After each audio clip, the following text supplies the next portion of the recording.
अस्सलामुअलैकुम। सेठी से सवाल के साथ मैं हूँ सैयद आयशा नाज। मेरे साथ मौजूद है नजम सेठी साहब। अस्सलाम वालेकुम। सेठी साहब 12 बजे में किसके? अवाम के, हम सब के, तनख्वाहदार तबके के।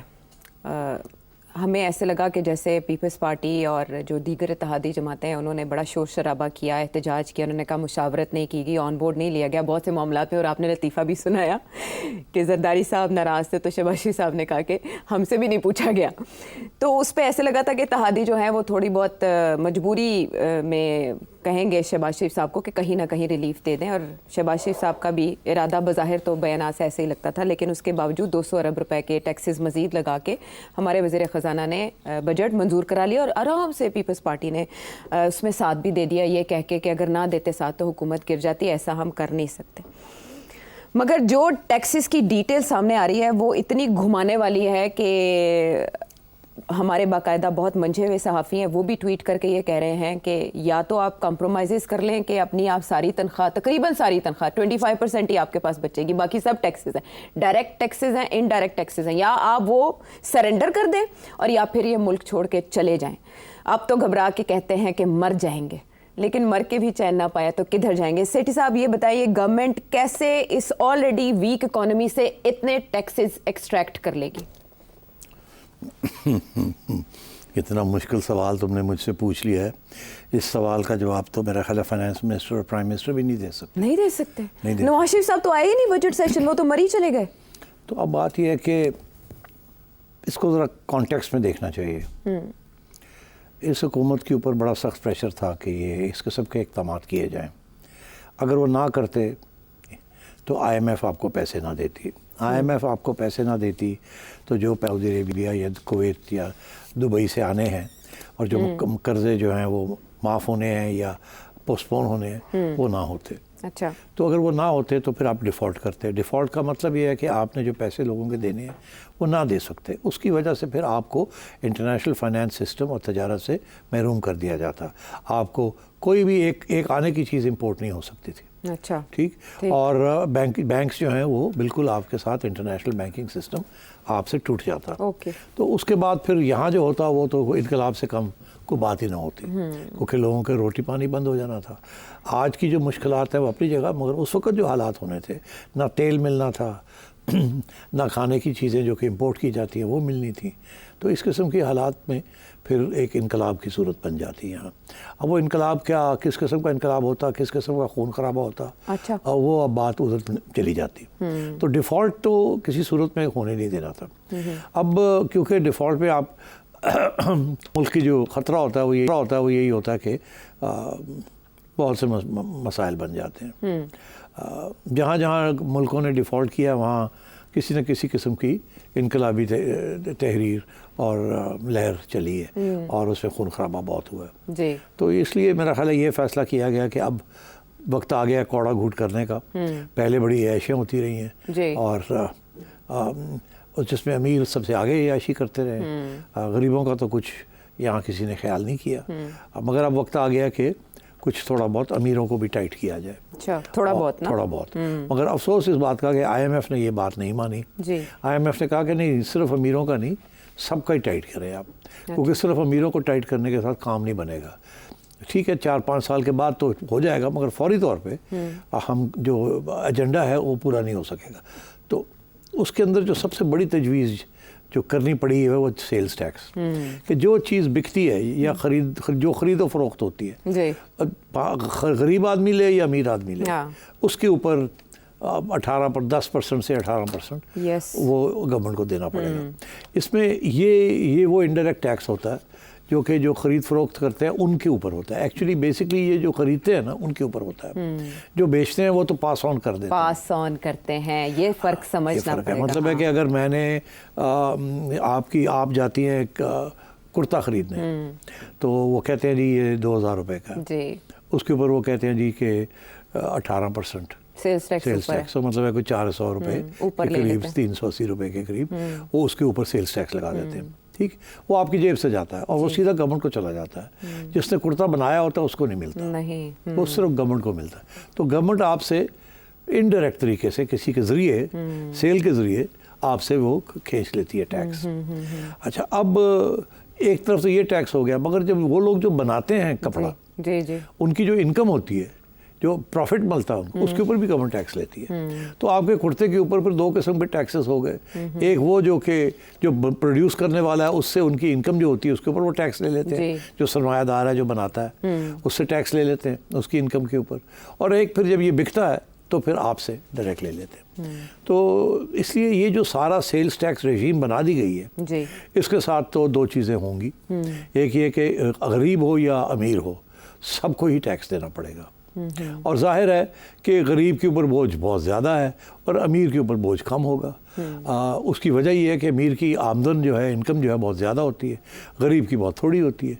तो जो थोड़ी के ऊपर उतने ही पैसे देने पड़ेंगे एक कुर्ता ख़रीदने के लिए। अब एक बंदा है, वो जाता है कुर्ता ख़रीदने 2000 रुपये का, वो करोड़पति है या लाखपति है, ठीक है, तो वो उसको 300 और रुपए देने में इतनी तकलीफ नहीं होगी। तकलीफ होगी, रोए पीटेगा, मगर फिर भी इतनी नहीं होगी। मगर जो बंदा है जो लाख रुपया कमा रहा है, उसको आप हर कपड़े के ऊपर या हर चीज़ के ऊपर आपको 20% और देना पड़ गया, वो तो रोएगा, वो तो कहेगा मेरी जो जेब में आपने जेब काट ली मेरी। तो इसलिए अमीर और गरीब सभी इस बजट के खिलाफ है, सभी खिलाफ तो है। फिर क्या करेंगे? तो अब कर कुछ नहीं सकते, बिकॉज गवर्नमेंट ने ये कर दिया है और सबको देना पड़ेगा। अब आइए, मैं ये तो एक्सप्लेन मैंने कर दिया। इसके साथ महंगाई तो जाहिर है ऑटोमेटिकली हो जाएगी। जितना सेल्स टैक्स लगेगा उतनी महंगाई होगी। और जब महंगाई होगी तो चीखें निकलेंगी। अगेन, गरीब की ज़्यादा बड़ी चीख निकलेगी, अमीर की चूं निकलेगी। ऐसे ही है ना।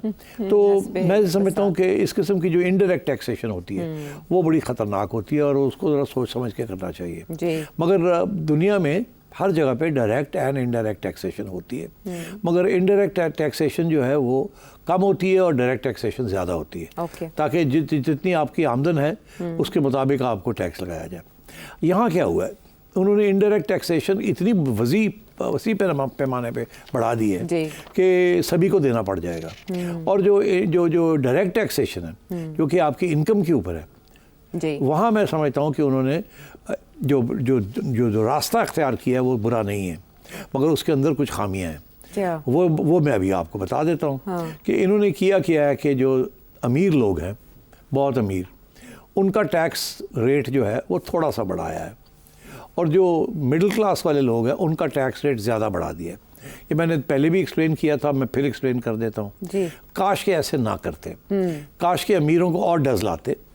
अभी जो बहुत अमीर लोग हैं उनका जो पहले अगर वो 100 रुपया देते थे अपना टैक्स, तो अब वो 110 या 104 और 110 के करीब देंगे। अच्छा। और जो मिडिल क्लास थी वो अगर पहले 100 रुपया टैक्स देते थे, तो अब 150 से लेके 250 तक वो देंगे टैक्स। गए ना फिर। हाँ, तो वो तो पिट गए। तो मेरी ये उम्मीद ये थी कि हुकूमत ये ना करे। हुकूमत मिडिल क्लास को बचा ले, गरीब को बचा ले डायरेक्ट टैक्सेशन से। अच्छा। और ज़्यादा बोझ जो है वो बहुत अमीर के ऊपर डाले, उनके और बढ़ा देते, बढ़ा देते। और दूसरी बात ये कि मिडिल के जो पैसे अगर थोड़े कम मिलते तो फिर उसको जो पब्लिक सेक्टर डेवलपमेंट प्रोग्राम है उसमें कटौती कर देते।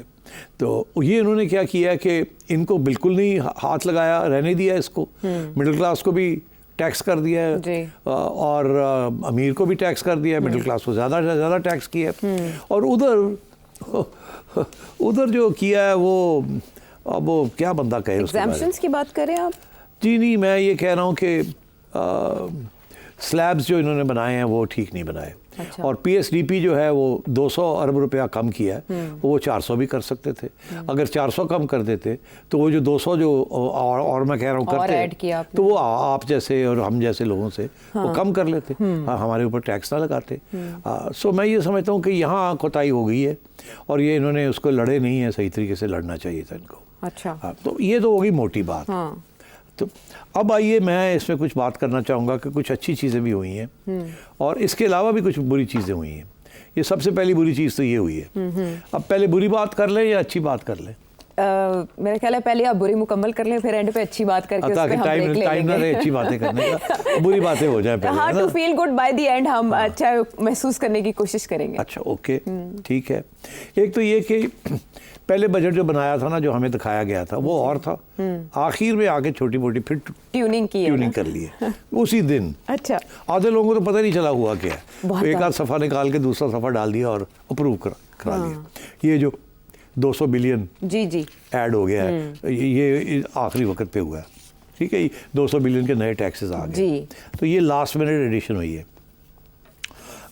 इसे मिनी बजट कहेंगे ना हम, इसे मिनी बजट का आइटम नंबर 1 अभी आना। आइटम नंबर 2 जो है वो सबसे ज़्यादा दिलचस्प है। क्या आइटम नंबर 2 जो मैं समझता हूँ बुरी बात है, वो आइटम नंबर 2 ये है कि इस वक्त जो टैक्स लगाया है प्रॉपर्टी ट्रांसफर्स के ऊपर, कि मैं अपना घर बेचना चाहता हूँ, अच्छा, ठीक है, मेरा उसके ऊपर ट्रांसफ़र टैक्स है, ठीक।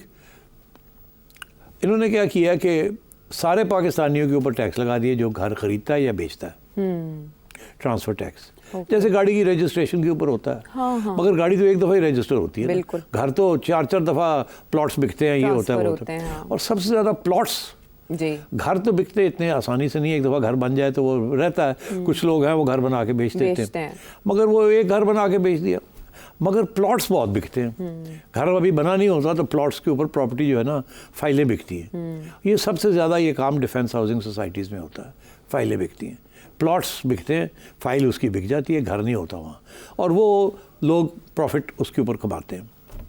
इन्होंने क्या किया है कि ब्यूरोक्रेट्स रिटायर्ड हों या सर्विंग, और आर्म्ड फोर्सेस के पर्सनल रिटायर्ड हो या सर्विंग, उन सबको माफ़ कर दिए। आप जितनी मर्ज़ी फाइलें बेचें, जो मर्ज़ी करें, आपके ऊपर कोई टैक्स नहीं लगेगा ट्रांसफ़र। ये मैं समझता हूँ इज़ वेरी अनफेयर, बड़ी ज़्यादती है ये कि आपने इस किस्म की डिस्क्रिमिनेटरी पॉलिसी बना दी है कि आपने रियासत के जो लोग हैं, जो सारा बोझ जो हम सब जो इस वक्त गुस्सा है वो रियासत के इदारों के ऊपर है, हाँ। आपने उन्हीं को छूट दे दी। तो IMF को कोई ऑब्जेक्शन नहीं होगा? नहीं, अब IMF ने तो बेसिकली बात की थी ना कि जी मोटे मोटे टारगेट्स आपने करने हैं, देखिए अंदर आपने छोटी मोटी क्या चीज़ें करनी है वो आप कर लें। ये उन्होंने जो किया है, और मैं आपको बता दूं इन्होंने उसकी पूरा जवाब निकाला होगा कि IMF अगर जब कहेगी कि ये आपने क्यों किया, तो वो कहेंगे हम आपके टारगेट्स मीट कर रहे हैं, और आप वाली बात कि हमारी मजबूरी थी, हमारी कुछ मजबूरियां भी हैं, हम सियासी लोग हैं, हमारे ऊपर कुछ प्रेशर भी होता है, हम ना नहीं कर सकते, तो इसलिए ये हमें करना पड़ा। मैं समझता हूँ this is the worst part of this budget. Okay, हाँ, कि जो लोग फाइलें बेचते हैं और जो ब्यूरोक्रेटिक इदारे हैं उनको आपने छूट दे दी। सबको एक ही सबका वज़न तोलना था तो एक ही तराजू में बेच अक्रॉस द बोर्ड एक फैसला कर लेते हैं, तो ये बड़ी अफसोस की बात है। इस वक्त सिर्फ गरीब ही। प्लस जो ये तो हो गया, अब उसके बाद प्राइम मिनिस्टर साहब ने एक प्रपोजल थी कि स्टॉक मार्केट के जो ट्रांजैक्शंस हैं उनके ऊपर भी टैक्स लगा दिया जाए। देखिए अब स्टॉक मार्केट कौन खेलता है, आम गरीब, ज़्यादा लोग। तुम खेलती हो स्टॉक मार्केट? नहीं ना, you are a solid middle class person, right? I also don't play the stock market. कौन ये स्टॉक एक्सचेंज कौन खरीदता है, कौन ट्रांसफर करता है? Those who know the game and who have money to invest, rich people, ठीक। गरीब लोग हैं जो छोटे में किसी ने 200 स्टॉक खरीद लिए, किसी कंपनी के शेयर्स खरीद लिए, वो छोटी मोटी बेचारे लगे रहते हैं लोग, बेचारे इसकी कीमत बढ़ जाए, मगर they are not the main ones. Main ones जो बेचते हैं, खरीदते हैं, they are rich people, speculators and rich people, वो इन्वेस्टमेंट के तौर पे करते हैं। उसके ऊपर छूट दे दी है ट्रांजैक्शंस की। जी, ये रिजेक्ट कर दिया प्रपोजल ना, ये प्रपोजल जो थी कि थोड़ी सी ट्रांजैक्शंस के ऊपर भी किया जाए, इसको उन्होंने रिजेक्ट कर दिया। ये करना चाहिए, ये अमीरों को एक छूट मिल गई है, ये नहीं होनी चाहिए थी, नहीं होनी चाहिए थी। जैसे पहले वो जो है डिफेंस वालों को और ब्यूरोक्रेट्स को मिल गई, ये नहीं होनी चाहिए। ये भी फिर अमीरों के लिए ये ट्रांजैक्शंस की जो छूट दे दी है, ये नहीं होनी चाहिए थी। नहीं, सरचार्ज 10% जो already salaried non salaried class पे टैक्स लगा रहे हैं आप, उसके ऊपर 10% सरचार्ज अलग से लगा दिया, वो अलग बात है। मैं आता हूँ उसकी तरफ, Okay. I'll come to that। मैं अभी बात कर रहा हूँ जो बुरी बातें, मैं उसकी तरफ आ रहा हूँ। आगे आइए, जो ये डिस्कस हम कर चुके हैं, जो अभी हमने बात की है कि सैलरी क्लास, हाँ, उस पे 10% उसके ऊपर जो सब कुछ हुआ है, और जो मगर इसमें इसके दो पहलू हैं। एक पहलू तो ये है कि मिडिल क्लास को उड़ा दिया है, जी, ठीक, मगर इसमें एक और पहलू है कि जो बहुत अमीर लोग हैं उनका टैक्स ब्रैकेट भी एक सरचार्ज लगा दिया 10%। जी। तो पहले वो 30-35% टैक्स देते थे, अगर 100 रुपये कमाते थे तो 35 रुपये टैक्स देते थे। अब उनका जो बर्डन है वो 40-45% पे चला गया। हाँ, तो उनको डज लगी है, तो ये अच्छी बात है। सैलरीड नॉन सैलरीड उसमें ही नहीं, मैं वही कह रहा हूँ ना कि सैलरीड पर्सन जो है उसका टैक्स रेट जो बहुत अमीर है उसका 44% पे चला गया। ठीक है। और ये नॉन सैलरीड मैं आपको समझा दूं यहाँ मतलब क्या है इसका। मतलब? देखिए, सैलरी होती है कि तनख्वाह, नॉन सैलरीड होती है कि आपने एक पार्टनरशिप बना ली, एक पार्टनरशिप बना ली आपने और मैंने, जिसके आधे शेयर्स आपके मेरे हैं, और हमने कारोबार शुरू कर दिया। हम नॉन सैलरीड हैं, मगर हमारे जो आमदन है वो प्रॉफिट है। उनको उसने कहा हम इसको भी ट्रीट करेंगे सैलरी, क्योंकि आप अपने एम्प्लॉइज हैं। ओके, ठीक है। आप अपने एम्प्लॉइज हैं, आप पार्टनरशिप है, you are your own employees, तो इसको भी ट्रीट किया इस तरीके से। तो ये अच्छा किया है, ठीक किया है। अच्छा, उसके बाद आप आ जाए जो कि हेडलाइन बनी हुई आज कि जी रहना भी मुश्किल और छोड़ना भी मुश्किल। हाँ। यही है ना क्या, ये बिल्कुल बहुत ज़बरदस्त हेडलाइन है ना? हाँ, जैसे जुल्फ़िकार अली भुट्टो साहब के बारे में कहा जाता है, जो गलत कहा जाता है कि जब ये सारा बांग्लादेश का मामला हुआ तो उनका उधर तुम इधर हम, ये उन्होंने कभी नहीं कहा था। ये यहाँ एक मदीर से उन्होंने हेडलाइन लगाई थी अपने लफ्ज़ों में, मगर वो भुट्टो साहब के गले बढ़ गई थी। तो अब ये है कि यहाँ उन्होंने आप मेरा ख्याल है जब सैर सपाटे के लिए निकलती हैं तो आप इकोनॉमी क्लास टिकट लेती हैं जी, तो उसके ऊपर अब आपको 12,000 रुपये एक्स्ट्रा देने पड़ेंगे। अच्छा, बात यह है कि आपको रोने की कोई ज़रूरत नहीं है। उसकी वजह यह है कि अगर आप सैर सपाटे के लिए निकल रही हैं और आपने शॉपिंग भी करनी है, हाँ जी, और आपने टर्की जाके ज़रा अयाशी भी करनी है, इधर जाना है उधर जाना है। अयाशी के लिए टर्की तो नहीं जाते? चले, कुछ लोग आजकल जा रहे हैं बाय द वे। अच्छा? हाँ, बिकॉज वो सस्ता हो गया और बड़ी इंटरेस्टिंग जगह है और खूबसूरत जगह है। हाँ। और वहाँ बहुत सी लिबर्टीज़ हैं जो यहाँ नहीं है। हाँ, देखिए ना, टर्की ने इकोनॉमी को अंडरस्टैंड किया है, इसलिए किया। अच्छा, मगर वहाँ भी हालात इतने अच्छे नहीं है। बहरहाल वो बात अलग की बात। अच्छा, तो अगर आपके ऊपर 12,500 रुपये और बढ़ गया है तो क्या फ़र्क पड़ा है? देखिए, दो लोग हैं, दो किस्म के लोग हैं ना जो बाहर जाते हैं, ठीक है। एक है वर्कर्स, दुबई जा रहे हैं, आ रहे हैं, जा रहे हैं, या मिडिल ईस्ट में मुलाजमत करते हैं। हाँ, ठीक है, उनको भी अब देना पड़ेगा। ठीक है, अफसोस की बात बहुत ज़्यादा। मगर देखिए ना, उनका एक और दूसरी तरफ उनका फ़ायदा भी एक है। क्या? वो ये है कि पिछले साल जब वो $100 अपने घर भेजते थे तो उनको 200 रुपये मिलते थे पर डॉलर, अब उनको 280 रुपये मिल रहे हैं पर डॉलर। तो जो डिवैल्यूएशन हुई है उनका तो फ़ायदा हो गया। तो उधर उनका फ़ायदा हुआ, इधर उन्होंने डज लगा दी 12,500 रुपये के उनके ऊपर। ठीक, तो मेरा ख्याल है कि उनको इतनी ज़्यादा चीखने की कोई ज़रूरत नहीं है। अच्छा। उनको एक तरफ फ़ायदा हो गया जहाँ आपको और मेरा नुकसान हुआ है, क्योंकि बहुत महंगाई हो गई है ना यहाँ डिवैल्यूएशन के साथ, मगर वो जो रेमिटेंस भेजते हैं उनको फ़ायदा हो गया। चले, अच्छा, मतलब अच्छा फील करने के लिए आपने एक अच्छा, अब आइए आपके जी, जब मैं ट्रैवल करता हूँ तो मैं बिजनेस क्लास में जाता हूँ, ठीक है। मुझे तो ठीक ठाक डज लगाई उन्होंने, हाँ जी, कोई 1.5 लाख रुपया बढ़ा दिया टोटल टैक्स। पहले अगर एक टिकट बिजनेस क्लास का यहाँ से लंदन का लेते थे तो कोई 10 लाख रुपए का टिकट है। अच्छा, रिटर्न टिकट, ठीक है। अब वो मतलब है कि कोई 11, साढ़े 11, 12 लाख का हो जाएगा। ठीक है, मैं समझता हूँ बड़ी अच्छी बात की है। ठीक है, अगर मैं 10 लाख दे सकता हूँ तो फिर 12 भी दे सकता हूँ। अच्छा। तो ज़ाहिर है रोऊंगा, पीटूंगा, गालियाँ दूंगा, मगर मतलब देना तो पड़ेगा। और फिर आखिर में यही होगा कि आपने जो 1.5 लाख रुपया या 2 लाख रुपया ज़्यादा दिया है तो वो आप एक दिन अपनी फैमिली के साथ 5 स्टार होटल में जाके खाना नहीं खाएंगे, यही होगा ना। वहाँ एक दिन शाम को खाना खाएंगे, 2 लाख रुपए लग जाते हैं 5 लोगों के। ठीक, तो क्या बिग डील क्या है? तो अच्छा किया अमीरों को ऑर्डर्स लाए। अच्छा, तो मैं और आपके ऊपर भी इतनी कोई रोने धोने की हाँ, नहीं, हम तो चाहेंगे ही नहीं ना कि हम बिजनेस क्लास में जाएं या हम भी तरक्की करें या हम भी थोड़ा ज्यादा कमा लें या जमा कर लें या सेविंग कर लें, तो देना फिर। हाँ, तो उसकी नौबत तो आने देना, पहले हमारी कमर पे इतना बोझ ला देंगे। वो तो देखे ना, ये तो बदकिस्मती है कि ये इस वक्त बोझ पड़ गया है, मगर एक्चुअली ये बोझ पड़ना चाहिए था 20 साल पहले। जी, पूछिए क्यों? 1996 में प्रेसिडेंट फारूक लगारी थे as president of Pakistan, PPP की गवर्नमेंट थी मोहतरमा की। उस वक्त IMF ने कहा था कि सेल्स टैक्स लगाना शुरू कर दें हर चीज़ के ऊपर। अच्छा, और उस वक्त ये तजवीज़ थी कि आप थोड़ा सा सेल्स टैक्स लगाएं, 2-3% लगा दें, फिर अगले साल 2-3% बढ़ा दें, फिर अगले साल 2-3% बढ़ा दें, और 5 साल के अंदर आप 15 12 से 15% तक आ जाए, आहिस्ता आहिस्ता लोगों को आदत हो जाएगी पैसे देने की, और ये बिल्कुल गुम जाएगा। ये एक जंप में मत करें। मगर उस वक्त की हुकूमत ने ये फैसला किया कि नहीं, हम वो भी नहीं लगाना चाहते। हाँ, सियासी कॉम्प्रोमाइज है, सियासी तौर पर अपने हम लिए। जो जिस किस्म की सियासी पॉलिसीज यहाँ भुगत रहे हैं उसकी वजह से आज सारा बोझ पड़ गया, और सबसे ज़्यादा बोझ जो है गरीब और मिडिल क्लास के ऊपर पड़ रहा है। इसलिए ये बजट जो है ना, इसके ऊपर मेरे ये इतराज़ है। मुझे बिल्कुल इतराज़ नहीं है कि आपने अमीरों को डज लगाई है, मगर और भी डज लग सकती थी, आपको लगानी चाहिए थी। और वहाँ से जो पैसे आप कमाते वो आप मिडिल क्लास को सहूलत देते, रिलीफ देते। और वो आइटम्स जो कि ज़्यादातर गरीब लोग या मिडिल क्लास लेते हैं, लाइक मेडिसिन्स, लाइक मिल्क, इस किस्म की चीज़ें, उनके ऊपर इतना हेफ्टी जीएसटी ना लगाते। अब 10 से 18% लगा दिया ना, तो 3 से 4% कर देते। तो वहाँ जो लॉस होता वो आप अमीरों को डज लगा के वहाँ से कर लेते। ठीक, गाड़ियों जो आ रही हैं उनके ऊपर ऑर्डर लगा देते, गाड़ियाँ, बड़ी गाड़ियाँ जो यहाँ बिक रही और उनके ऊपर डज लगा देते। क्या फ़र्क पड़ता? आपने वो हाइब्रिड वाले मामले पे भी तो उन्होंने यू टर्न लिया है। अच्छा, तो मैं ये समझ रहा हूँ कि वो इसलिए बाय द वे इसलिए यू टर्न लिया क्योंकि इन्होंने जापान वालों के साथ मुआहदा किया हुआ था। अच्छा। क्योंकि जापानीज टेक्नोलॉजी आ रही है, ओके। तो उनके साथ एक अंडरस्टैंडिंग थी, ट्रेड डील थी, ओके। तो इसको वायलेट नहीं कर सकते थे, इसलिए और छूट दे दी हाइब्रिड को।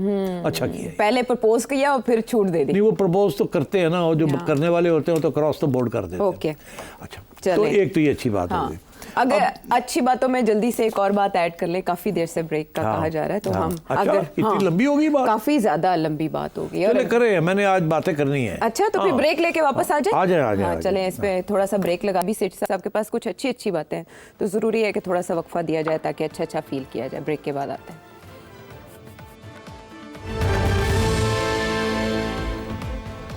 खुश आमदेद सेठ साहब। अच्छी बातें बजट में क्या क्या हैं वो आप बता रहे थे। बात कर रहा था। अगला पॉइंट ये है कि गवर्नमेंट ने 3% फेडरल एक्साइज ड्यूटी बढ़ा दी है ट्रांसफर ऑफ प्रॉपर्टी। अच्छा। प्रॉपर्टी ट्रांसफर ये वोंट अप्लाई टू फौजीज एंड ब्यूरोक्रेट्स। ठीक, ये ट्रांसफर ऑफ प्रॉपर्टी जो फाइलर है और नॉन फाइलर, फाइलर 3% दे, नॉन फाइलर 5% दे। मैं समझता हूँ नॉन फाइलर के ऊपर ज़्यादा करनी चाहिए थी, 10% करनी चाहिए थी। अच्छा। मगर इन्होंने नहीं की।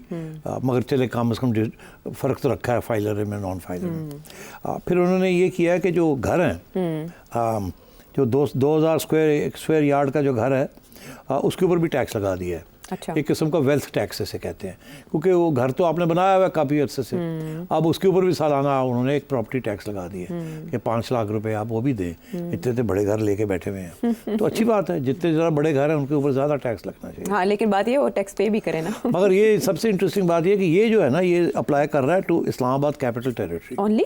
हाँ, वो जो वहाँ फार्म हाउसेज बने हैं ना, Yes. बनीगाला और इधर उधर फार्म हाउसेज बने हैं बहुत सारे, क्योंकि फार्म लैंड था, उन्होंने घर बना लिए वहाँ। अच्छा। और उसके ऊपर आपको पता है अभी तक रेगुलराइजेशन के ऊपर मसले बने हुए हैं। लोगों ने फार्म हाउसेस बनाने थे, उन लोगों ने फुल फ्लैश घर ही बना लिए। फार्म हाउस होता है कि ये एक टॉयलेट रख लें और एक बैठने की जगह बना। ओके। फार्म हाउस है ना, तो आपने फार्मिंग करनी है वहाँ। ये तो नहीं कि आपने एक रेजिडेंशियल घर बना देना है, 5 बेडरूम घर बना देना है। तो ऐसे ही होता है फार्म हाउस का मतलब। मगर वो इलाका जो था वो demarcated as farm land. Okay. तो इसलिए जिन्होंने वो जगह खरीद के वायलेट किया, उसके ऊपर आज तक कार्रवाई होती रही, मगर कोई खास रिजल्ट नहीं निकला। लोग जाके स्टे ले लेते रहे, सो ऑन सो फोर्थ। अच्छा। और खान साहब, इमरान खान ने भी नहीं किया था, फिर वो साकिब निसार साहब एक फरिश्ते के तौर पे आए, उन्होंने रेगुलराइज कर दिया खान साहब का, थोड़े से पैसे लेके। तो मतलब इस किस्म की चीज़ें होती रही। अब इन्होंने कहा कि वहाँ जिन लोगों के घर हैं, बड़े बड़े घर हैं, उनके ऊपर उन्होंने टैक्स लगा दिया है सालाना। ये अच्छा किया, बिकॉज पहले गलत काम हुआ था। ठीक। इसी तरह स्टैम्प ड्यूटी बढ़ा दी है। Right. अच्छी बात है, घरों के ऊपर, बड़े घरों के ऊपर। आगे आइए, 15% कैपिटल गेन्स टैक्स लगा दिया है instead of 20% in the case of stock fund. Capital gains 20% था, उसको अब 15% कर दिया है। वो स्पेशल कैटेगरीज हैं स्टॉक फंड की, डिविडेंड रिसीट्स की, लेस देन कैपिटल गेन्स वगैरह। थोड़ा कॉम्प्लिकेटेड है, बट टेलीफोन कॉल्स जो हैं, वो एक प्रपोजल थी कि उसके ऊपर भी टैक्स लगा दिया जाए, वो नहीं लगाया इन्होंने। अच्छा। वो जो टेलीफोन कॉल्स है, अच्छा किया। इन्होंने फाटा को फिर से कोई टैक्स नहीं लगाया फाटा में। अब बात यह जी, इस पे 2 राय तो हो सकती हैं। एक राय ये है कि फाटा बैकवर्ड एरिया है और वहाँ कोई इंडस्ट्री नहीं है, कोई कुछ नहीं है, लोगों की आमदन भी कम ही है, तो वहाँ टैक्सेस नहीं होने चाहिए। हाँ। दूसरी ये है कि वो अब इंटीग्रेट हो गया केपी में, अब फाटा तो रहा नहीं, अब तो वो केपी का हिस्सा बन गया जी। और वहाँ की इकोनॉमी का हिस्सा बन गया। तो अगर बात तो सारे केपी के ऊपर जो टैक्सेस है वहाँ भी अप्लाई होने चाहिए, बिल्कुल। मगर इन्होंने नहीं किया। इन्होंने अभी भी फाटा को प्रोटेक्ट किया है। मैं समझता हूँ अच्छी बात है ये। अच्छा। इसी तरह उन्होंने आज़ाद कश्मीर और जम्मू और आज़ाद कश्मीर में सेल्स टैक्स, बिजली वगैरह के ऊपर सेल्स टैक्स नहीं लगने दिए। अभी प्रोटेस्ट हो रहे थे वहाँ, आपको पता ही है, शोर पड़ा हुआ था, कोई करते तो पता नहीं क्या हो जाता, वहाँ लड़ाई झगड़े हो जाते, खून खराब हो जाता। मगर इन्होंने एक और बड़ी इंटरेस्टिंग चीज़ है कि सोने की इंपोर्ट, उससे टैक्स हटा दिया, उससे जीएसटी नहीं लगाया उसको। हाँ। उनको एग्जेम्प्ट कर दिया जी। इससे अब क्या ये सोना, ये बिल्कुल गलत काम किया उन्होंने। अब सोना किस लिए आता है इस मुल्क में? इंपोर्ट होता है कहाँ से? जहाँ से भी आता है। तो क्यों? आपके जेवर के लिए, ठीक है, आपकी चूड़ियों के लिए, ठीक है, और से सोने का क्या इस्तेमाल है इस मुल्क में? सिर्फ ज्वेलरी एंड इसी किस्म की चीज़ों का इस्तेमाल है ना। थोड़ी बहुत इंडस्ट्रियल यूज़ होगी, मगर ज़्यादातर तो कंज्यूमर इस्तेमाल है। तो वाई इसके ऊपर लगाना चाहिए था ना, इसको एग्जाम्प्ट नहीं करना चाहिए था।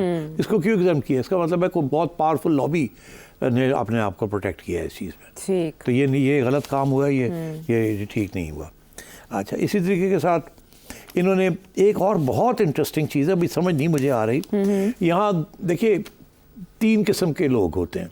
एक वो हैं जो पाकिस्तानी हैं और पाकिस्तान में रहते हैं। फिर वो हैं जो पाकिस्तानी है बाहर रहते हैं जी, और रेजिडेंसी उनकी बाहर है। फिर वो हैं जो पाकिस्तानी हैं, रेजिडेंसी यहाँ है, और वो हैं जो बाहर के रहते हैं, पाकिस्तानी रेजिडेंसी बाहर है, मगर आपस में कारोबार भी करते हैं। अच्छा। पहले ये होता था कि जो रेजिडेंट्स हैं उनको टैक्स देना पड़ता था, जो पाकिस्तानी रेजिडेंट्स नहीं है वो जहाँ रेजिडेंट है वहाँ टैक्स देते हैं, तो यहाँ नहीं देते वो। अच्छा। अब इन्होंने ये किया कि आप वहाँ के रेजिडेंट्स हैं, ठीक है, मगर आप यहाँ की हैं, मैं वहाँ का हूँ, आप और मैं एंकरिंग कर रहे हैं, तो वो जो इनकम हमें आ रही है वो कह रहे हैं कि ये एक किस्म की पार्टनरशिप है। ठीक है। तो आप होंगे बाहर के, मगर आप काम हमारे किसी के साथ कर रहे हैं, तो फिर आपके ऊपर भी टैक्स लगेगा। तो इस किस्म की बात इन्होंने कर दी। ये प्रॉब्लम बनेगा इनके लिए, बिकॉज बाहर के जो कानून है वो ये कहते हैं कि जो भी इनकम आप, फॉर एग्जाम्पल अमेरिका है, आप अगर अमेरिकन नेशनल हैं और ड्यूअल पाकिस्तानी भी हैं, अमेरिकन लॉ ये कहता है कि आप जो पाकिस्तान में इनकम अर्न करते हैं वो टैक्स अमेरिका में होगी। ग्लोबल इनकम अमेरिका में टैक्स होगी, as long as you're an American citizen. Spend वहाँ कर रहे हैं इसलिए नहीं, स्पेंड वहाँ, well yes, well you can spend anywhere, but if you're an American citizen then you're a taxpayer in America first. हमारा India Pakistan का ये कुछ कानून ऐसे हैं कि आप डुअल सिटीजनशिप क्योंकि आपको है, तो वो ये है कि आप जहाँ चाहें टैक्स दे दें वहाँ, आप यहाँ टैक्स देना चाहें दे दें, वहाँ देना चाहें दे दें। मगर अमेरिका अलाउ नहीं करता, यूके अलाउ कर देता है। अच्छा। यूके के साथ ये एग्रीमेंट है, या आप वहाँ दे दें या आप वहाँ यहाँ, मगर वहाँ जो इनकम आप कमाते हैं यूके कहता है वो उसका टैक्स वहीं देना पड़ेगा। हम कहते हैं जो यहाँ इनकम कमाते हैं इसका टैक्स यहाँ दें। ओके। मगर जो रेजिडेंट्स हैं वो यहाँ भी जो इनकम कमाते हैं उसका टैक्स वो कहते हैं वहाँ दें। तो इस किस्म की कॉम्प्लिकेशंस हैं, इसके ऊपर प्रॉब्लम्स आएंगे इनको। अच्छा। कि ये कैसे है, कौन करेगा, कहाँ टैक्स देना है, कहाँ नहीं देना। आगे आइए, अब इन्होंने पहले ये था अनएक्सप्लेन्ड हाँ, ये एक अच्छा इंटरेस्टिंग एक नया ये चीज़ आई है ना? हाँ, वो ये है आयशा कि ऐसे है कि आपने अपनी टैक्स रिटर्न फाइल की जी, इनकम टैक्स की तरफ से कोई आपको ख़त नहीं आया कि आपने गलत किया या सही किया। अगले साल आपने फिर एक फ़ाइल कर दी, तीसरे साल फिर एक फ़ाइल कर दी, चौथे साल फिर फाइल कर दी, छठे साल, पाँचवें साल फिर फाइल कर दी। एक दिन इनकम टैक्स जागता है और कहता है वो एक ही हो रहा है, अच्छा, ये तो गड़बड़ हो रही है कोई। तो वो आपके पिछले 5 साल के खोल लेता, ठीक, कहता 5 साल पुराने दिखाओ। कानून इस वक्त ये था कि 5 साल पुरानी चीज़ भी आप खोल सकते हैं, अच्छा, 6 साल पुरानी नहीं खोल सकते। हाँ, ये तो था रूल। हाँ, 5 साल तक आप खोल सकते हैं, आपने नहीं खोला पहले का डजंट मैटर, मगर 5 साल से ऊपर हो जाए तो आप हाथ नहीं लगा सकते जो पुरानी चीज़ है। अब ये कहते हैं कि वो भी खुल जाएगा, क्योंकि टाइम जब से नोटिस आपको आएगा, अच्छा, हाँ वो 4 साल के बाद नोटिस आए, वो कहते हैं कि उस 4 साल के बाद हम गिनना शुरू करेंगे 5 साल। ये नहीं कि जब टैक्स ईयर था जिस साल आपने फाइल किया था। अच्छा। तो इसके साल बहुत बड़ा एक गैप है, हाँ, जो कि इनकम टैक्स की अपनी नाअहली की वजह से बहुत से लोग जो थे वो used to get away with it. Okay, तो वो भी अब एक एरिया ब्लॉक हो जाएगा। ओके, तो I think it's a good 111 thing, में, I think it's a good thing. Unfortunately अपना होमवर्क करते नहीं है और फिर ये सारे मसले बन जाते हैं, बाद में बिल्ड हो जाता है ना कि सारा build हो कुछ। जाता है। तो अभी वी आर शॉर्ट। तो अभी टाइम है कि आखिरी बात ये है कि वो बड़ा रोना धोना शुरू हुआ है कि पैकेज मिल्क के ऊपर और स्टेशनरी के ऊपर क्यों टैक्स लगा दिया। मैंने रिक्वेस्ट की थी प्राइम मिनिस्टर साहब को और फाइनेंस मिनिस्टर साहब के किताबों के मत लगाएं। तो उन्होंने, मैं वेरी ग्रेटफुल, उन्होंने एक ही चीज़ है जिसको एग्जेम्पशन दे दी है, वो है बुक्स। अब पैकेज मिल्क वाले जो हैं वो उन्होंने भी शोर किया, उन्होंने भी रिप्रेजेंटेशन की थी कि दूध के ऊपर मत लगाएं, it's an element of health. They had a very strong case, इसमें कोई शक नहीं है। और उनका प्रॉब्लम ये है कि टैक्स लगेगा उनके ऊपर, मगर वो जो बंदा दूध लेके आंदा है, पैकेज नहीं होता, वो उसके अंदर वो अपनी सीधी गाय से दूध, खुला दूध, खुला दूध, उसके ऊपर कोई टैक्स नहीं है। मगर जो लोग पैकेज करके दे रहे हैं फैक्ट्रीज वाले, हाइजीनिक दूध सब कुछ, उसके ऊपर टैक्स लगा दिए। तो इसके साथ जो फॉरेन इन्वेस्टमेंट हुई हुई है, जो इन्वेस्टमेंट हुई हुई है इन द मिल्क इंडस्ट्री, जाहिर है वो तो नाराज़ हैं कि ये क्या किया है। तो ये मैं समझता हूँ कि आखिरी वक्त तक उनकी रिप्रेजेंटेशन थी, मगर इन्होंने ये पैकेज मिल्क के ऊपर भी लगा दिया। उनका ये रोना है कि लगाते तो फिर सबके ऊपर लगाते हैं, और गवर्नमेंट का ये कहना है कि वो दूसरे जो है उनके ऊपर हम कैसे लगाते, वो तो हाथ ही में नहीं आते, उनका तो रिकॉर्ड ही कोई नहीं है। ये कहते हैं जी इसका ये मतलब है कि अब लोग ज़्यादा वो दूध खरीदना शुरू कर देंगे और हमारी फैक्ट्रियाँ बैठ जाएंगी। तो ये कमजोरियाँ माजी की हैं ना, जो अब भरनी पड़ी है। तो ये इनके साथ मैं समझता हूँ थोड़ी सी ज्यादती होगी, इनको छूट दे देनी चाहिए थी। चलें, मगर हमें खुशी इस बात की है कि किताबें और अखबारों के ऊपर नहीं लगा, वो काम आ गया है एहतजाज। तो इस किस्म की और भी बहुत सी चीज़ें हैं, मगर मैं समझता हूँ on the whole 3-4 major items हैं जो कि ज्यादती की है इन्होंने। बाकी ये है कि अमीरों के ऊपर ज़्यादा और गरीबों पे कम, मगर मिडिल क्लास को ठोक दिया। अब आप देखें कि मिडिल क्लास को ठोक दिया। सियासी तौर पर ये कितना बड़ा धचका साबित और इसकी ज़रूरत नहीं थी, इसकी ज़रूरत नहीं थी। आपने डायरेक्ट टैक्सेस के ऊपर नहीं करना चाहिए था, इनडायरेक्ट तो सबको कर दिया आपने। वहाँ भी अगर आप चाहते तो IMF से बात करते कि ये जो सारा GST आप कह रहे हैं इसको 2-3 साल दें हमें, ठीक है, हम पहले 5% लगाते हैं, अगले साल 10%, फिर 15%। मगर बात यह है कि हम इस किस्म के झूठे वादे पहले भी करते हैं। वो आपने माजी की भी मिसाल दे दी ना, 96 में मैं तो खुद इन्वॉल्व था। बहुत सी प्रॉब्लम्स को बढ़ने दिया गया, एब्सोल्युटली, और माजी की हुकूमतें इसकी जिम्मेदार रही, और अब ये सारा मलबा आन गिरा है पाकिस्तान की अवाम पे और इस हुकूमत पे, और फिर शहबाज शरीफ साहब को ये मलबा है। अभी भी IMF के मुतालिबात डू मोर के अपनी जगह बरकरार हैं, बिजली और गैस की कीमतों में इजाफे के हवाले से, और विजिट भी अभी आर्जी तौर पे कहा जा रहा है पोस्टपोन हुआ है। जुलाई के 2nd वीक में IMF टीम आएगी अगली किस्त के लिए, लेकिन बजट बहरहाल मंजूर हो गया। अब ये टैक्स वसूल कैसे होगा और इसके लिए निज़ाम मरबूत तौर पर कैसे काम करेगा, माजी में जहाँ जहाँ खराबियाँ हुई वो दूर कैसे की जाएंगी, ये इस हुकूमत के लिए चैलेंज है। वापस आते हैं ब्रेक के बाद।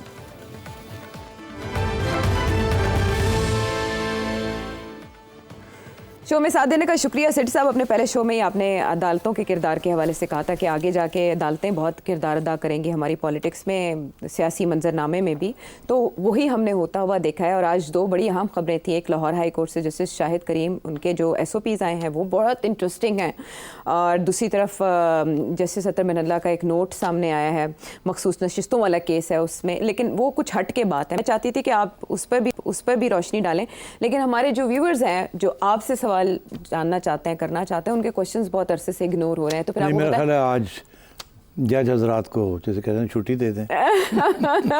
लेकिन जजों ने आपको छुट्टी नहीं देनी। नहीं तो वो बात करेंगे अगले हफ्ते, और भी बहुत कुछ हो चुका होगा, फूलों के नीचे से और भी पानी गुजर तो चुका फिर होगा। अगले हफ्ते कर लेंगे। आज 1-2 सवाल ले लेते हैं, अदरवाइज ये ना हो कि लोग सवाल भेजने ही बंद कर दें। हाँ नहीं, वो फिर मायूस हो जाते हैं, जाहिर है वो उनके सवाल अपनी जगह पर बहुत अहम होते हैं, वो भी यही इश्यूज हैं जो उनके दिल में होते हैं। सवाल अदनान साहब हैं लाहौर से, क्या जानना चाहते हैं? अफ़गानी जो है हमसे बहुत शदीद नफ़रत करते हैं, वहाँ यूरोप में तो मैंने यही देखा है, और इसका इजहार हमें अमूमन मैचों में भी अब नज़र आने लग गया है कि बड़ी शदीद नफ़रत है इनको पाकिस्तानियों के साथ। इन्होंने हमें एक्सेप्ट भी नहीं किया पाकिस्तान को आज तक। तो इसकी क्या हिस्ट्री है, इसकी क्या वजह है कि ये क्यों इतने हमारे दुश्मन हैं? हालांकि हर चीज़ में बरादर इस्लामी मुल्क का भी नारा लगाते हैं और हर बात में हमारे साथ भी चलना चाहते हैं, लेकिन दिल में शदीद नफ़रत रखते हैं हमारे पाकिस्तानियों से। इसकी एक वजह तो इंडिया की तरफ से बहुत ज़्यादा इनको सपोर्ट है, लेकिन ये तो बात की बात है, ये शुरू से ही ऐसे हैं। तो आप इस पर प्लीज़ ज़रा रोशनी डालेंगे, इनकी क्या हिस्ट्री है, ये क्यों इतने नफ़रत से भरे हुए लोग हैं? जी बहुत बहुत अच्छा सवाल है, मगर जो जवाब है शायद कुछ लोगों को पसंद नहीं आएगा। मैं आपसे एक सवाल पूछता हूँ, कि अमेरिका बादशाह ने पार्टीशन के बाद आज तक आपकी इतनी इमदाद की है, अरबों डॉलर्स आपको दिए हैं, आपकी अफवाज को अरबों डॉलर्स के हथियार दिए हैं, अरबों डॉलर्स की एड दी, पहले यूएस एड के ज़रिए, फिर उसके बाद आईएमएफ के ज़रिए, हर किस्म की आपकी सहूलत आपको दी। तो आपसे ये मैं पूछता हूँ कि फिर इस मुल्क में इतनी एंटी अमेरिकनिज़म क्यों है, इतनी अमेरिका के ख़िलाफ़ इतनी नफ़रत क्यों है? इसके ऊपर ज़रा सोचिएगा।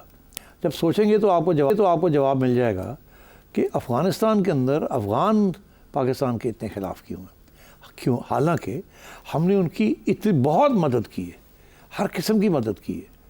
तो अब आइए कि ये मसला क्या है, क्यों जिन लोगों की आप मदद करते हैं वो आपके आखिर में आके आपके ख़िलाफ़ क्यों इतने हो जाते हैं? हमारे साथ भी यही हुआ, अमेरिका ने हमारी इतनी मदद की, हम उनके ख़िलाफ़ हो गए, और उधर हमने अफ़गानिस्तान की बड़ी मदद की और वो हमारे ख़िलाफ़ हो गए। तो अब अमेरिका वाली बात तो बात सही किसी वक्त कि यहाँ एंटी अमेरिकनिज़म क्यों हुई और क्यों नहीं हुई, मगर जो रूट कॉज है वही है। वही क्या है, आपने 1980 की दिहाई में, उससे पहले आपके अफ़गानिस्तान के तल्लुकात ठीक ठाक थे।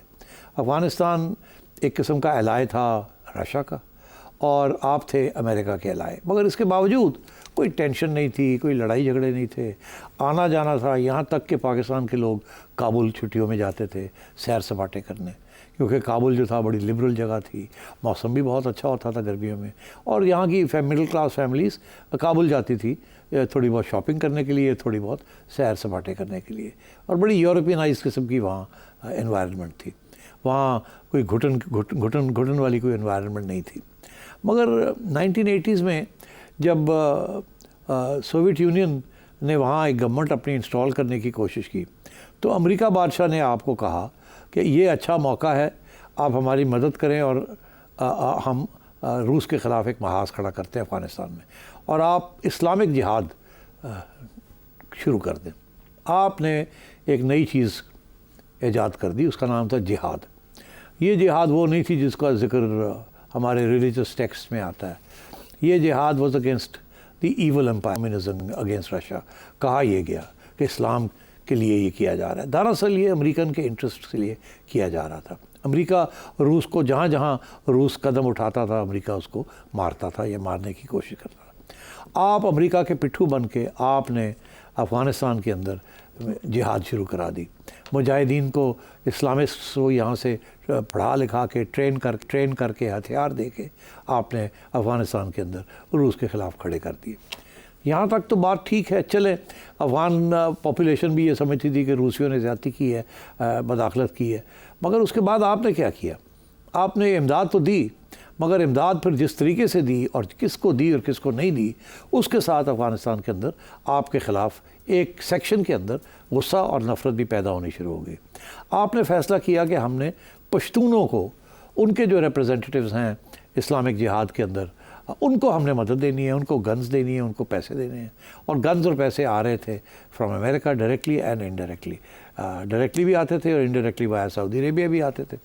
वो आपने कुछ पैसे अपने लिए रख लिए और बाकी पैसे और हथियार आपने अपने फेवरेट ग्रुप्स को दे दिए। आपने वहाँ न्यूट्रलिटी शो नहीं की, आपने फेवरेटिज़म शो की। आपने पश्तून एलिमेंट्स जो थे जिहाद मुजाहिदीन के अंदर, उनको आपने पैसे दिए, उनको आप उनकी हुकूमतें वहाँ बनाई, और आपने जो ताजिक और उज़्बेक के जो लोग थे उनको आपने सपोर्ट नहीं किया, उनके जो ग्रुप्स थे उनको आपने सपोर्ट नहीं किया। तो उनके अंदर आपके ख़िलाफ़ तो नफ़रत पैदा हो गई कि आपने फेवरेटिज़म शो की। फिर आपने पख्तूनों के अंदर फेवरेटिज़म शो की। ये नहीं कि सिर्फ आपने पख्तूनों वर्सेस नॉन पख्तून, आपने पख्तूनों के अंदर भी अपने ग्रुप्स उनको सपोर्ट किया और दूसरों को नहीं किया। तो जिनको नहीं किया वो भी आपके ख़िलाफ़ हो गए। और फिर जिनको आपने सपोर्ट किया, एक स्टेज ऐसी आई कि आपने उनका साथ भी छोड़ दिया और अपने आप को वहाँ से विड्रॉ करने की कोशिश की जब अमेरिका ने आपके ऊपर प्रेशर डाला। और फिर वो भी आपके ख़िलाफ़ हो गए कि आपने उनको ढील दिया। उसके बाद जब वक्त आया उनका आगे बढ़ने का, तो आपने अमेरिका के कहने के ऊपर आपने हाथ खींच लिया, तो वो भी आपके ख़िलाफ़ हो गए। उसके बाद क्या हुआ, तो आहिस्ता आहिस्ता अफ़गान पॉपुलेशन आपके ख़िलाफ़ होती गई। और फिर ये हुआ कि जब अमेरिका ने वहाँ बमबारी की 2000 में, 99 में, पहले तो मुल्ला उमर की गवर्नमेंट आपने वहाँ इंस्टॉल कर दी, वो भी एक बिल्कुल एक मखसूस फैक्शन था जिसके ज़रिए ये हुआ। मगर उसके बाद जब अमेरिका ने वहाँ मदाखलत की तो आपने क्या किया? आपने पहले तो मुल्ला उमर को सपोर्ट किया, आपने कहा कि ओसामा बिन लादेन जो है उसको अपने पास रखे, मत दें। उसके साथ क्या हुआ कि आप अमेरिका आपके ख़िलाफ़ होना शुरू हो गया। मगर उसके साथ ये नहीं हुआ कि मुल्ला उमर आपके हक़ में हो गया, क्योंकि उसका नतीजा ये था कि अमेरिका ने अफ़गानिस्तान के ऊपर बमबारी कर दी और तालिबान वहाँ से भागे और आपने उनको पनाह दे दी पाकिस्तान। 20 साल आपने उनको पनाह दी यहाँ, और उस 20 साल के अंदर आपने अमेरिका को भी नाराज़ किया, और जो अफ़गानिस्तान के अंदर हुकूमत बनी थी अफ़गानों की, वो भी आपसे नाराज़ हो गई क्योंकि उसको अमेरिका सपोर्ट कर रहा था। तो आपने फिर अफ़गानिस्तान के अंदर जो एक बनी थी हुकूमत, जिसमें अंदर ताजिक भी थे, पश्तून भी थे, लिबरल लोग थे, उनको आपने आइसोलेट कर दिया, शहरों वाले लोगों को, और वो भी आपसे फिर नफ़रत करने लगे। और यहाँ से बैठ के आपने तालिबान को सपोर्ट किया, इस्लामिक एक जिहाज़ बनाया जिन्होंने वहाँ जाके तबाही शुरू कर दी। और तो इसलिए जिन लोगों जो आपके पहले ख़िलाफ़ थे उनको बाद में सपोर्ट किया, वो आपके हक़ में नहीं हुए, और जो लोग वहाँ हुकूमत बना के बैठे हुए थे आपने इनको उनके ख़िलाफ़ कर दिया, वो आपके ख़िलाफ़ हो गए। तो आपने जिस किस्म की फ़ॉरेन पॉलिसी की है उसके साथ 1, 2, 3 एक करके वहाँ के जो एथनिक ग्रुप्स हैं उन सबको एलियनेट और आइसोलेट कर दिया। और अब आखिरी स्टेज ये आई है कि आपने तालिबान नाराज़ कर दिए। हालांकि आपने उस पहली गवर्नमेंट भी तालिबान की आपने रिकग्नाइज़ की थी और ये गवर्नमेंट भी आपने अब रिकग्नाइज़ की है, मगर वो आपको पसंद नहीं करते, क्योंकि आप करते हैं फिर हाथ खींच लेते हैं, फिर दगाबाजी करते हैं, फिर डबल क्रॉसिंग करते हैं, सारा वक्त कोई कंसिस्टेंसी नहीं पॉलिसी में। हाँ। तो ये आपका बेसिक मसला है। हाँ, और तो हालात के साथ यानी ये पॉलिसी बदलती रही जिसका पाकिस्तान को नुकसान हुआ इन द लॉन्ग रन। अगर लॉन्ग टर्म पॉलिसी होती तो उसके ये नताइज ना होते, पहले मसले को असेस किया जाता, उसके हिसाब से पॉलिसी तश्कील दी जाती। पाकिस्तान में आज भी इस पॉलिसी पर इख्तलाफात हैं, और फिर जिस तरह से एक्सप्लेन किया कि मामले की असल जड़ क्या है, तो ये निस्फ सदी का किस्सा है, 2-4 बरस की बात नहीं। अगले प्रोग्राम तक के लिए इजाज़त दें।